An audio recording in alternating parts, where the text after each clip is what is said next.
Vizianagaram Dasannapeta బాబమెట్టలోని Jagannath function హాల్లో ఆర్యవైశ్య సంఘం ఆధ్వర్యంలో 10వ తరగతి ఇంటర్లో ప్రతిభ కనబరిచిన విద్యార్థులకు ప్రతిభా పురస్కారాలు అందజేశారు. సంఘం అధ్యక్షులు వెట్స శ్రీనివాస్ ఆధ్వర్యంలో జరిగిన ఈ కార్యక్రమానికి మాజీ డిప్యూటీ మేయర్ కోలగట్ల శ్రావణి ముఖ్య అతిథిగా హాజరై విద్యార్థులను అభినందించి సత్కరించారు.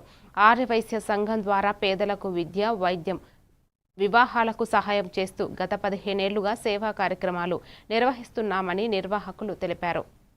ఎవ్వరూ కూడా క్రమం తప్పకుండా ఇన్ టైంకి వచ్చారంటే ఖచ్చితంగా ఇది ఎలా సాధ్యం అంటే మాసంలో చేసే వనభోజనాలు కానీ అంటే ప్రతి ఒక్కరికి కష్ట ఆర్యవైశ్య సంఘం అంటే ఈ స్థాయిలో ఉంటది.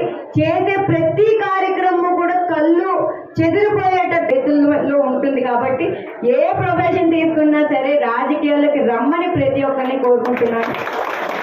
ముందు నా కుటుంబ సభ్యులు అందరూ ఉన్నారు కాబట్టి నేను వైఎస్ఆర్సీపీ పార్టీ కాబట్టి మీ అందరినీ కూడా కోరుకుంటున్నాను మన పార్టీలోకి రమ్మని మన పార్టీని సపోర్ట్ చేయాలి. సహాయ నిధి యొక్క సుమారు 15 సంవత్సరాల క్రితాన్ని ఈ యొక్క సంకల్పాన్ని ప్రారంభించాం.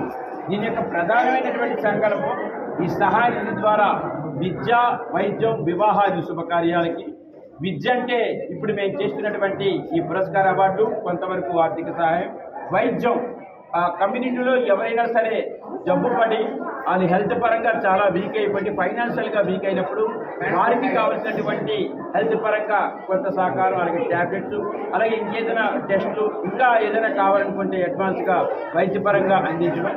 విద్యా, వైద్యం, వివాహాది శుభకార్యాలంటే విద్యా, వైద్యం ఇవన్నీ అయిపోయిన తర్వాత శుభకార్యాలు వైశ్య కమ్యూనిటీలో ఎవరైతే ఆర్థికంగా వెనకబడి ఉంటారో వాళ్ళ కుటుంబాల్లో ఆడపిల్లలకి పెళ్లి చేయడానికి చాలా ఇబ్బంది పడుతున్నారు. వారికి కూడా కస్పారివేక్షణ అనుబంధ సంస్థ అయిన సహాయ నిధి ద్వారా వారి కుటుంబంలో కూడా వాళ్ళ పిల్లకి ఘనంగా వివాహం చేసే